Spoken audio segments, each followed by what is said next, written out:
अजीज तलबा और तालबात, Farooq foundation online school के ज़रिए यकसा नसाब के मुताबिक तालीम हासिल करें।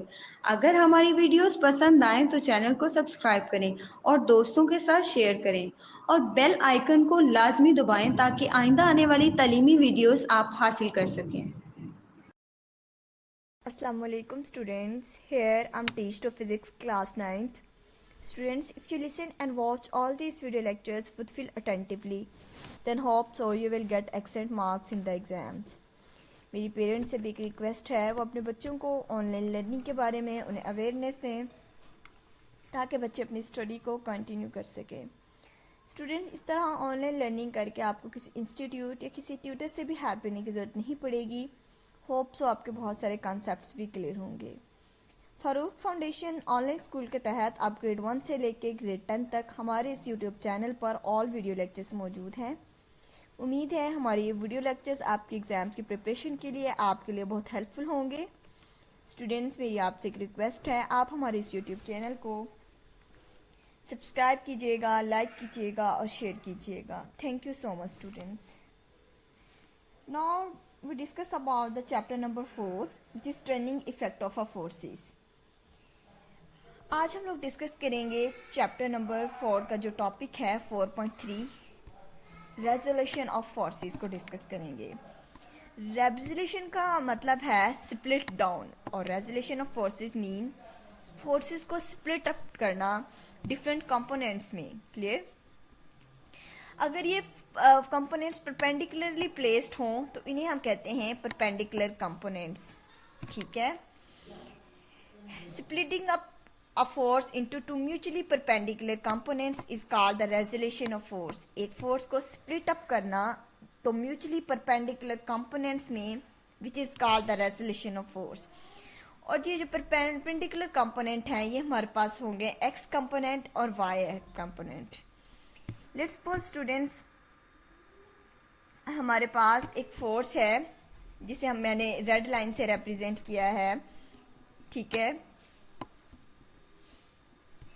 सॉरी, ये हमारे पास जो रेड कलर से डिनोट किया गया है ये हमारे पास एक फोर्स है। ठीक है, और यहाँ पे हम लोगों ने कहा कि जो एफ एक्स है ये हमारे पास फोर्स का एक्स कंपोनेंट है। सिमिलरली जो एफ वाई है ये हमारे पास फोर्स का वाई कंपोनेंट है। यहाँ पे हम लोगों ने फोर्स को स्प्लिट अप कर दिया एक्स कंपोनेंट और वाई कंपोनेंट में। अगर हम इन दोनों को ऐड करेंगे तो हमारे पास एक सिंपल फोर्स एफ आ जाएगी like this. Force F x और एफ वाई को हम लोग ऐड करेंगे तो ये हमारे पास फोर्स एफ आ जाएगा। बेसिकली ये रिजल्टेंट फोर्स जो है वो एक्चुअली वो इक्वल होती है ऑल फोर्सेस के। तो यहाँ पे रिजल्टेंट फोर्स है जो हमारे पास है वो हमारे पास है एफ है और वो हमारे पास है ओ ए। तो हम लोगों ने इसे ओ ए के साथ रिप्रेजेंट कर लिया। सिमिलरली जो हमारा एफ एक्स का कंपोनेंट है फोर्स अलोंग एक्स एक्सिस है वो हमारे पास है ओ बी, उसको हम लोगों ने ओ बी के साथ रिप्रेजेंट किया। सिमिलरली जो वाई कंपोनेंट है फोर्स का वो हमारे पास है ए बी, बी से ए तक। ठीक है, ये हमारे पास डायरेक्शन है इसकी बी से ए तक, तो ये हमारे पास बी से ए आ गए। सिमिलरली स्टूडेंट्स, ये हमारे पास एक ट्रायंगल आ गए। ट्रायंगल को हम लोग सॉल्व करते हैं ट्रिग्नोमेट्रिक रेशियोज के साथ। लेट्स सपोज स्टूडेंट्स, ये ट्रायंगल है, ये हमारे पास जो साइकिल है ये हमारे पास रिप्रेजेंट करता है बेस को।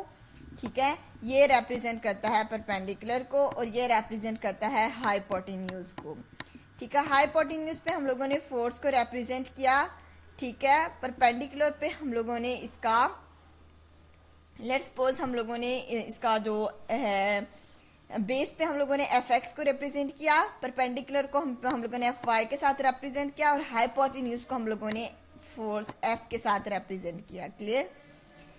तो स्टूडेंट्स, हमारे पास जो कॉस थीटा है वो हमारे पास इक्वल टू होता है बेस ओवर हाइपोटेन्यूज के। ठीक है, बेस ओवर हाइपोटेन्यूज के इक्वल होता है। ठीक है, अब हमारे पास बेस क्या है, यहाँ पे जो बेस है वो शेयर कर रही है ओ बी को, तो हम लोगों ने ओ बी को नाम दिया। ओ बी को हम लोगों ने एफ एक्स के साथ रिप्रेजेंट किया है, जबकि हाइपोटेन्यूज हमारे पास रिप्रेजेंट है कर रहा है ओ ए को, जिसको हम लोगों ने एफ का नाम दिया। तो हाइपोटेन्यूज हमारे पास रिप्रेजेंट कर रहा है ओ ए को, जिसको हम लोगों ने एफ के साथ रिप्रेजेंट किया है।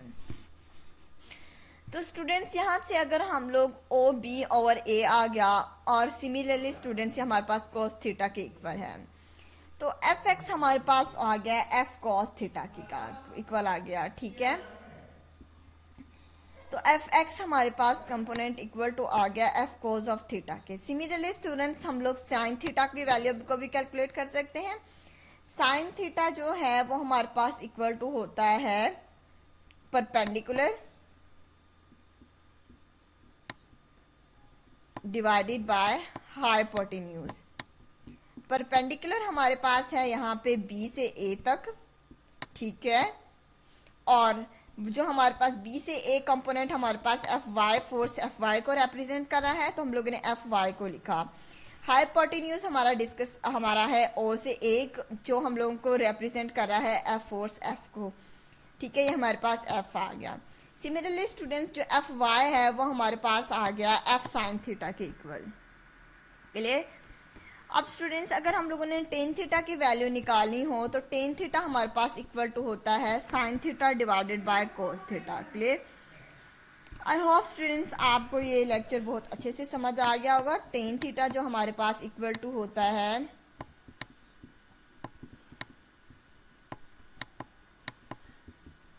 y डिवाइडेड बाय एक्स के, ठीक है। टेन थीटा हमारे पास होता है साइन थीटा, y एक्सिस पे हमारे पास साइन थीटा था और x एक्सिस पे हमारे पास था cos of theta. I hope students यहाँ तक आपको कोस थीटा का कॉन्सेप्ट भी, कोस, साइन और टेन का क्लियर हो गया होगा। अब हम स्टूडेंट्स डिस्कस करेंगे कि इनकी डायरेक्शंस को किस तरह से डिस्कस किया जाता है, ठीक है। फर्स्टली हमारा यहाँ पे एक न्यूमेरिकल है, उसको डिस्कस कर लें, एग्जांपल है उसको डिस्कस करते हैं। A man is pulling a trolley by an horizontal rod of force 200 Newton, मतलब एक्स एक्सिस के अलोंग जो उसकी फोर्स लग रही है वो 200 न्यूटन है, and making angle 30 degree with the rod, and find the horizontal and vertical component of its force. हम लोगों ने हॉरिजॉन्टल और वर्टिकल कंपोनेंट्स को कैलकुलेट करना है। As we know that students, force हमारे पास 20 न्यूटन लग रही है जो कि हॉरिजॉन्टल है। F X is equal to हमारे पास फॉर्मूला है एफ कॉस थीटा, फोर्स हमारे पास 200 आगे और कॉस थीटा हमारे पास है 30 डिग्री, तो answer would be the 173.2 Newton. Similarly हम लोग एफ वाई जो हमारा फोर्स का एफ वाई अलॉन्ग, वाई के अलॉन्ग हमारे पास जो फोर्स है एफ वाई कंपोनेंट है वो F Y is equal to F sine theta, and force हमारे पास 200 न्यूटन है और साइन 30 हमारे पास इक्वल टू होता है 0.5 के।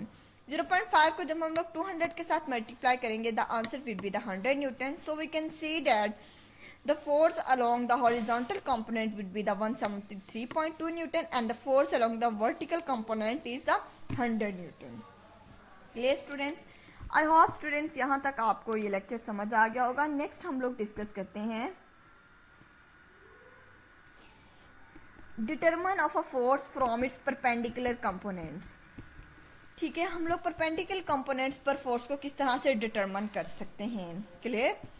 हम लोगों ने यहाँ पे देखा जो हमारे पास जो ओ आर वेक्टर है वो रिप्रेजेंट कर रहा है फोर्स को, ठीक है, और जो ओ आर पी है, पी से लेके आर तक है, वो रिप्रेजेंट करता है फोर्स के एफ वाई कंपोनेंट को, और जो ओ एक्स है वो हमारे पास रिप्रेजेंट कर रहा है एफ ओ से पी तक, वो हमारे पास रिप्रेजेंट करता है इसके हॉरिजॉन्टल कंपोनेंट को। यहाँ पे हमारे पास एक राइट ट्राइंगल बन रही है, ठीक है, जो ये राइट ट्राइंगल कंप्लीट होती है, ठीक है। अब हम इसको फर्दर इस तरह से सॉल्व कर सकते हैं कि हमने ये कहा था कि जो हमारे पास जो ये वेक्टर है ओ आर, ये हमारे पास फोर्स है, वो equal to its component plus R P plus O P. Clear. तो स्टूडेंट्स यहाँ पे हम लोग लिख सकते हैं according to head to tail rule, जो हमारे पास फोर्स है, ठीक है, विच इज फोर्स है वो हमारे पास इक्वल टू है एफ एक्स के और एफ वाई के। जो हमारे पास फोर्स है उसको हम लोगों ने रिप्रेजेंट किया ओ आर के साथ, ठीक है। सिमिलरली स्टूडेंट जो हमारा एफ एक्स कंपोनेंट है वो हमारे पास है ओ से पी तक, तो हम लोगों ने यहाँ पे ओ से पी तक इसको नाम दे दिया। सिमिलरली जो फोर्स अलोंग वाई एक्सिस है वो हमारे पास है पी आर, तो हम लोगों ने इसको पी आर का नाम दे दिया। क्लियर। नेक्स्ट हम लोगों ने इसको the magnitude of the force can be determined using the right angle triangle OPR। अब हमारे पास एक ट्राइंगल बन गई, ये हमारे पास एक कंप्लीट ट्राइंगल बन गई, ठीक है, जिसे हम लोगों ने नाम दिया है OPR। ये हमारे पास एक ट्राइंगल बन गई, clear. OPR is the triangle जिसमें हमारे पास है, अगर हम लोग OR रिप्रेजेंट कर रहा है फोर्स F को, और FX रिप्रेजेंट करता है OP को, और PR रिप्रेजेंट करता है FY कंपोनेंट को। अगर हम लोग ये मैग्नीट्यूड ले लें, मैग्नीट्यूड अगर हम इनका स्केयर लेके इसके अंडर रूट ले लें तो ठीक है, तो हम इनकी मैग्नीट्यूड को इजीली कैलकुलेट कर सकते हैं। OR का स्केयर लेंगे, देन हम लोग इज इक्वल टू फोर्स हमारे पास इक्वल टू है FX component plus FY components, इनका स्केयर लेंगे, ठीक है। स्केयर लेने के बाद अगर हम लोग इसका स्केयर रूट ले लें तो हमारे पास सिंपल फोर्स का फॉर्मूला आ जाएगा, F is equal to under root FX का स्केयर प्लस FY का स्केयर। क्लियर स्टूडेंट्स, हम लोगों ने बोथ साइड पे स्केयर लिया, देन हम लोगों ने स्केयर रूट अप्लाई किया, तो हमारे पास सिंपल फोर्स की वैल्यू आ गई, F is equal to FX square plus FY square. Then students अब हम लोग डिस्कस करते हैं direction force F with X axis is given by. अगर हम लोग डायरेक्शन की बात करें तो हम लोगों ने ये ऑलरेडी डिस्कस कर चुके हैं, तो हमारे पास टेन थीटा इक्वल टू होता है, जो हमारे पास टेन थीटा है वो हमारे पास इक्वल टू होता है FY divided bye X FX। अब हमारे पास जो फोर्स FY के अलोंग लग रही थी उसे हम लोगों ने नाम दिया था PR का, और जो हमारे पास फोर्स अलोंग हॉरिजॉन्टल कंपोनेंट मतलब X एक्सिस के अलोंग लग रही थी उसे हम लोगों ने नाम दिया OP का। तो हम लोग इसका एंगल बता सकते हैं, मतलब टोटल जो हमारे पास उसका एंगल है वो हमारे पास आ जाएगा tan theta is equal to FY divided by FX, clear. तो यहाँ से अगर हम लोग थीटा को निकालें तो थीटा इज इक्वल टू हमारे पास आ गया tan inverse FY divided by FX। तो इस तरह से हम लोग डायरेक्शन ऑफ फोर्स को भी निकाल सकते हैं, उसकी मैग्नीट्यूड को भी निकाल सकते हैं। डायरेक्शन में बेसिकली हम लोग एंगल को ही कैलकुलेट करते हैं कि कितने एंगल पे हम लोग फोर्स को इंसर्ट कर रहे हैं, उस एंगल को फाइंड आउट करने के लिए हम लोग ट्रिग्नोमेट्रिक रेशियोज इस्तेमाल करते हैं। टेन थीटा इक्वल टू हमारे पास होता है FY डिवाइडेड बाय FX के, क्लियर। हम लोग टेन थीटा को इस तरह से भी रिप्रेजेंट कर सकते हैं, टेन थीटा हमारे पास इक्वल टू होता है sine theta divided by cos theta के इक्वल, ठीक है। ये हमारे पास टेन थीटा इक्वल होता है। बेसिकली जो अगर हम लोग यहाँ पे देखें, इस फॉर्मूले में भी देखें तो स्टूडेंट्स जो हमारे पास FY force along Y component है उसका हम लोगों ने फॉर्मूला पढ़ा था, FY is equal to F sine of theta के, मतलब Y एक्सिस के अलोंग हमेशा साइन थीटा आएगा और X के अलोंग हमेशा कॉस थीटा आता है, क्लियर। तो साइन थीटा और कॉस थे इक्वल टू टेन थीटा। यहाँ से अगर हम लोग थीटा की वैल्यू निकालें तो थीटा हमारे पास आ जाएगा tan inverse FY divided by FX। तो इस तरह हम लोग फोर्स की डायरेक्शन को भी फाइंड आउट कर सकते हैं कि फोर्स की डायरेक्शन क्या होगी, कि वो एक फोर्स कितनी एंगल पर एग्जर्ट कर सकते हैं हम लोग, क्लियर। आई होप स्टूडेंट्स ये रेजोल्यूशन ऑफ फोर्स का आपका कॉन्सेप्ट क्लियर हो गया होगा। ये बहुत एक इम्पॉर्टेंट लॉन्ग क्वेश्चन है। तो नेक्स्ट वन हम लोग डिस्कस करते हैं नेक्स्ट टॉपिक को। स्टूडेंट्स अब हम लोग डिस्कस करते हैं topic number 4.4, torque of movement of a force. Basically torque और मूवमेंट एक ही चीज है। टॉर्क हमारे पास एक लैटिन वर्ड है, ठीक है, जिसे हम लोग रिप्रेजेंट करते हैं टॉ के साथ, क्लियर। इस तरह से हम लोग इसको रिप्रेजेंट करते हैं। टॉर्क को हम लोग इस्तेमाल करते हैं अगर कोई भी हम लोगों ने दरवाज़ा बंद करना है, पुश या पुल करना है, तो उसको पुश और पुल करने के लिए जो हम लोग मतलब कि जो यूज़ करते हैं, जो रोटेशन एक्सिस जो रोटेट करता है जिससे वो हैंडल खुलता है, उसको हम लोग टॉर्क का नाम देते हैं। टॉर्क को मतलब बेसिकली हमारे पास यहाँ पे होता है रोटेशन, ठीक है। अगर कहीं पे रोटेशन काज कर रही है तो उसे हम लोग कहते हैं टॉर्क को, ठीक है। तो टॉर्क को अंडरस्टैंड करने के लिए हम लोगों को कुछ टर्म्स मालूम होनी चाहिए, जैसे कि हमारे पास फर्स्टली है रिजिड बॉडी। रिजिड बॉडी का मतलब होता है ठोस, ऐसी बॉडी जो हमारे पास फोर्स अप्लाई करने की वजह से उसमें किसी किस्म का कोई चेंज ना आए, तो उसे हम लोग कहते हैं rigid body. A body is composed of large number of small particles. If the everything is made of matter है small particles से मिलकर बना है। एक large body है वो एक complete एक small particles पर consist करती है। If the distance between all the pairs of the particle of the body do not change by applying a force, then it is called a rigid body. जैसे कि students आपको यहाँ पे एक body नजर आ रही है, ठीक है। अब इस दरवाजे में लार्ज नंबर ऑफ पार्टिकल्स होंगे। अगर हम इस दरवाजे के हैंडल पर फोर्स अप्लाई करें, इनके फोर्स अप्लाई करने पर इनमें किसी किस्म का कोई चेंज ना आए, तो हम उसे कहेंगे कि ये एक बॉडी रिजिड बॉडी है, मतलब कि ये डिफॉर्म नहीं हो सकती। In other words a rigid body is one of that not deformed by force और फोर्स एक्टिंग ऑन इट। जब भी हम लोग फोर्स अप्लाई करें उसमें किसी किस्म का चेंज ना आए, ऑल तो हम उसको तोड़कर उसकी शेप को खराब करते हैं, लेकिन फोर्स अप्लाई करने की वजह से उसमें किसी किस्म का चेंज नहीं ला सकते। तो ऐसी बॉडी को हम लोग कहते हैं, जिसको हम लोग डिफॉर्म ना कर सकें, ऐसी बॉडी को हम लोग रिजिड बॉडी का नाम देते हैं। क्लियर? इसी के साथ एक और टर्म है जो है हमारे पास एक्सिस ऑफ रोटेशन। अब एक्सिस ऑफ रोटेशन क्या है? एक्सिस का मतलब होता है, एक्सिस हमारे पास वो लाइन होती है जिसके अलोंग एक बॉडी रोटेट कर रही होती है, ठीक है। उस लाइन को हम लोग कहते हैं axis of rotation. Clear? Let's suppose हमारे पास एक जो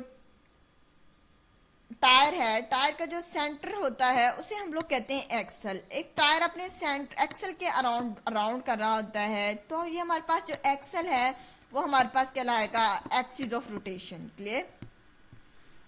अब हम लोग एक्सिस ऑफ रोटेशन को बेसिकली डिस्कस करते हैं। Consider a rigid body rotating about a line. The particle of the body move in a circle with their centres at all laying on this line. This line is called the axis of rotation of the body. मतलब कि एक centre के round about rotate करना, move करना, उस line को हम लोग कहेंगे axis of rotation. Clear? For example students, हमारे पास एक डोर है।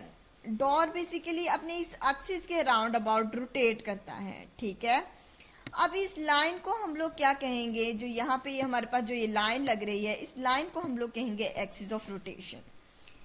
Firstly the produce turning effect on a very common turning pencil in the sharpener, turning stopcock of a water tap, turning doorknob, so on. Some other example of the force produced turning effect.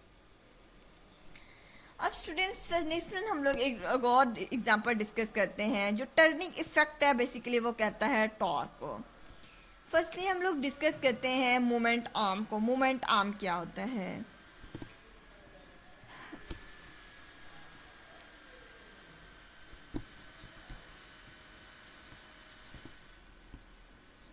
Students, moment arm basically है हमारे पास एक perpendicular distance होता है axis of rotation का, ठीक है। ये हमारे पास लेट्स सपोज हमारे पास एक्सिस ऑफ रोटेशन है, तो यहाँ पे हमारे पास जो परपेंडिकुलरली काम कर रहा होता है उसे हम लोग कहते हैं moment arm. Clear? Let's for example students, ये हमारे पास दो एक्सिस ऑफ रोटेशन है, ठीक है। तो ये डोर का एक पूरा डिस्टेंस होगा जिसे हम लोग मोमेंट आर्म का नाम देंगे। क्लियर? ये हमारे पास एक परपेंडिकुलर लाई कर रहा होगा, ठीक है। इसको हम लोग कहते हैं मोमेंट आर्म। सिमिलरली स्टूडेंट्स, जो मोमेंट आर्म है वो बहुत ज़्यादा मैटर करता है। अब ये किस तरह से मूवमेंट करता होता है? नॉर्मली हम लोग एक नट को खोलने के लिए एक स्पैनल का इस्तेमाल करते हैं। अगर उसकी लेंथ जितनी ज़्यादा होती जाएगी हम लोग उसको इजीली उतनी जल्दी खोल सकेंगे, ठीक है।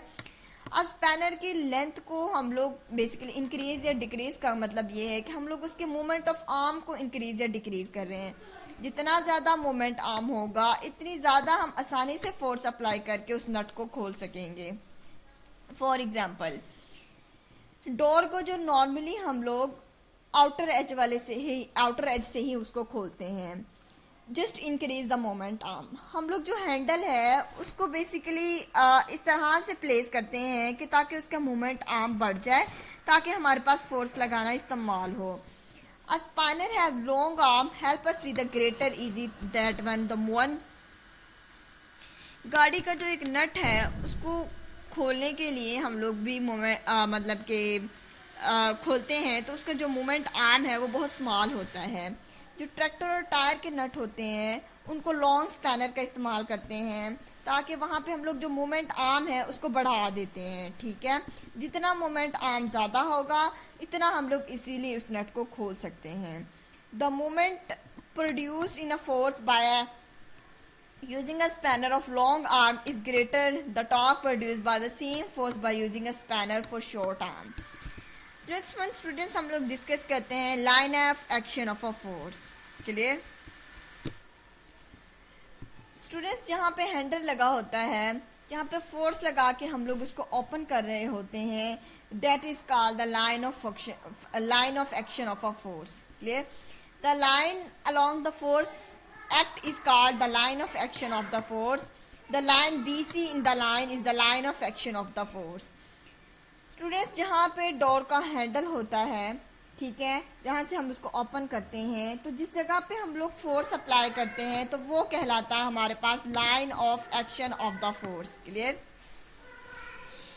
ठीक है, जिसको हम लोग एफ के साथ रिप्रेजेंट करते हैं।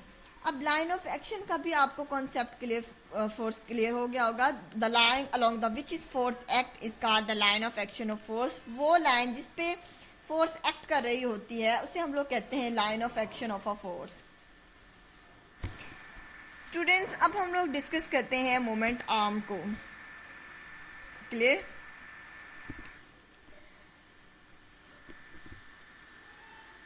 मोमेंट आर्म के बाद नेक्स्ट वन हम लोग डिस्कस करते हैं टॉर्क को, जो हमारा टॉपिक है। Moment arm, the perpendicular distance between the axis of rotation and the line of action of the force is called the moment arm of the force. It is represented by L. इसको हम लोग L के साथ represent करते हैं। अब students, जो force का जो टर्निंग इफेक्ट है उसे हम लोग कहते हैं टॉर्क, या फिर हम उसे कहते हैं moment of arm.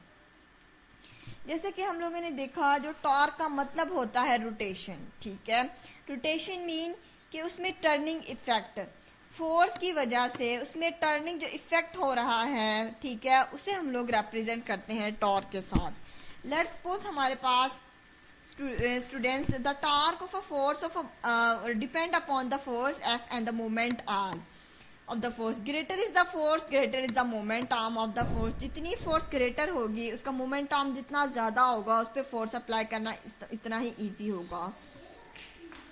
Similarly, longer is the moment arm, greater is the moment of the force. अब लोग कोई भी ऑब्जेक्ट है जो रोटेट कर रहा है तो उसमें वो टॉर्क प्रेजेंट है जिसकी वजह से वो रोटेट कर रहा है। टॉर्क को फॉर्मूला है, टॉर्क हमारे पास इक्वल टू होता है एफ क्रॉस एल के। ठीक है, एफ हमारे पास फोर्स को रिप्रेजेंट करता है और एल हमारे पास मोमेंट आर्म को डिस्कस करता है। क्लियर, दिस शोड है स्टूडेंट्स, हमारे पास जितनी ज़्यादा हम लोग फोर्स अप्लाई करते हैं इतना ज़्यादा वहाँ पे टॉर्क होता है। जितना ज़्यादा मोमेंट आर्म होगा इतना ज़्यादा वहाँ पे टॉर्क क्रिएट होगा। अगर हम लोग दो वैल्यूज़ को इंक्रीज करके, फोर्स उसका मोमेंट आर्म को इंक्रीज करके हम लोग टॉर्क को बढ़ा सकते हैं। ठीक है, जो नट हमारे आर्म हाथ से नहीं खुलता उसमें हम लोग स्पैनर है उसकी लेंथ को इंक्रीज करके हम लोग उस नट को इजीली खोल सकते हैं। मतलब मोमेंट ऑफ आर्म इंक्रीज करने से हम लोग उसका नट को इजीली खोल सकते हैं। क्लियर, अब हम लोग डिस्कस करते हैं टॉर्क के यूनिट को। अगर हम लोग इसके फॉर्मूले से ही डिस्कस करें, जो फोर्स है उसका जो यूनिट होता है न्यूटन। ठीक है, और एल है लेंथ है, मतलब मोमेंट आर्म है उसका यूनिट होता है मीटर। मोमेंट आर्म है उसका यूनिट होता है मीटर। क्लियर, तो newton metre is the unit of the torque. Clear, जिसे हम लोगों ने रिप्रेजेंट किया एन एम के साथ। A torque of 1 Newton meter is caused a force of 1 Newton acting perpendicular to the moment arm 1 meter long।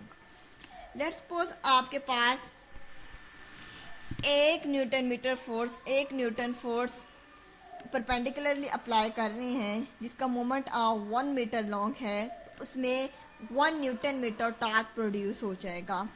I hope students आपको ये topic बहुत अच्छे से समझ आ गया होगा। नेक्स्ट वन हम लोग डिस्कस करते हैं, हमारे पास एक छोटी सी एग्जांपल है, इसे डिस्कस करते हैं। Clear? Example number 4.3, a machine tightens of the net of a bicycle using 15 centimeter long spanner by exerting force 200 Newton. Find the torque has tightened it. Force हमारे पास दी गई है 200 न्यूटन और इसकी लेंथ हमारे पास गिवन है 15 centimetre. हम लोग इसको मीटर में कन्वर्ट कर देते हैं इसके मोमेंट आर्म को, तो हमारे पास टॉ का फॉर्मूला है tau is equal to F L के। हमारे पास फोर्स भी गिवन है, ठीक है, और उसका मोमेंट आर्म भी गिवन है, तो हम लोग फॉर्मूले में अपनी वैल्यूज पुट करेंगे, तो then answer would be the 300 newton metre torque.